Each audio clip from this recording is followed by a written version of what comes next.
Famous story channel में आपका स्वागत है। आइए आज मैं आपको सुनाती हूँ लियो टॉल्स्टॉय की कहानियाँ प्रेमचंद के शब्दों में। तो चलिए अब हम कहानी की शुरुआत करते हैं। दयामय की दया। किसी समय एक ऐसा मनुष्य पापी था कि अपने 70 वर्ष के जीवन में उसने एक भी अच्छा काम नहीं किया था। नित्य पाप करता था, लेकिन मरते समय उसके मन में ग्लानि हुई और रो रो कर कहने लगा, हे भगवान, मुझ पापी का बेड़ा पार कैसे होगा। आप भक्त वत्सल, कृपा और दया के समुद्र हो, क्या मुझ जैसे पापी को क्षमा न करोगे। इस पश्चाताप का यह फल हुआ कि वो नरक में गया, स्वर्ग के द्वार पर पहुंचा दिया गया।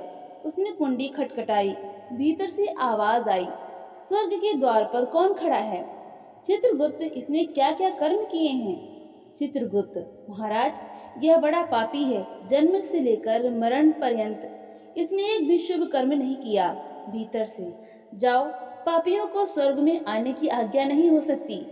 मनुष्य, महाशय, आप कौन हैं। भीतर, योगेश्वर। मनुष्य, योगेश्वर, मुझ पर दया कीजिए और जीव की अज्ञानता पर विचार कीजिए। आप ही अपने मन में सोचिए कि किस कठिनाई से आपने मोक्ष पद प्राप्त किया है।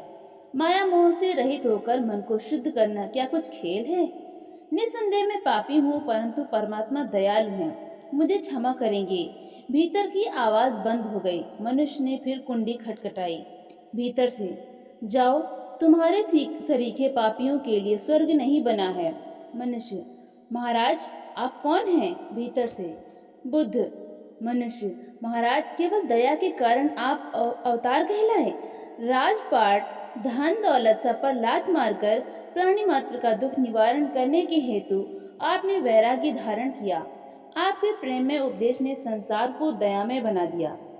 मैंने माना कि मैं पापी हूँ, परंतु अंत समय प्रेम का उत्पन्न होना निष्फल नहीं हो सकता। बुद्ध महाराज मौन हो गए। पापी ने फिर द्वार हिलाया। भीतर से, कौन है। चित्रगुप्त, स्वामी, यह बड़ा दुष्ट है। भीतर से, जाओ, भीतर आने की आज्ञा नहीं। पापी, महाराज, आपका नाम। भीतर से, कृष्ण।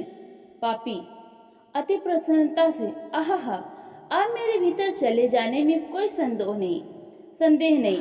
आप स्वयं प्रेम की मूर्ति हैं। प्रेम वश होकर आप क्या नाच नाचे हैं। अपनी कीर्ति को विचारिए, आप तो सदैव प्रेम के वशीभूत रहते हैं। आप ही का उपदेश तो है, हरि को भजे सो हरि का होई। अब मुझे कोई चिंता नहीं। स्वर्ग का द्वार खुल गया और पापी भीतर चला गया। तो दोस्तों, आपको ये कहानी कैसी लगी, लाइक करें, शेयर करें और कमेंट करके हमें ज़रूर बताएं। और इसी तरह की कहानियाँ सुनने के लिए हमारे चैनल को सब्सक्राइब करना बिल्कुल भी ना भूलें। तो मिलते हैं अगली नई कहानी के साथ। बहुत बहुत धन्यवाद।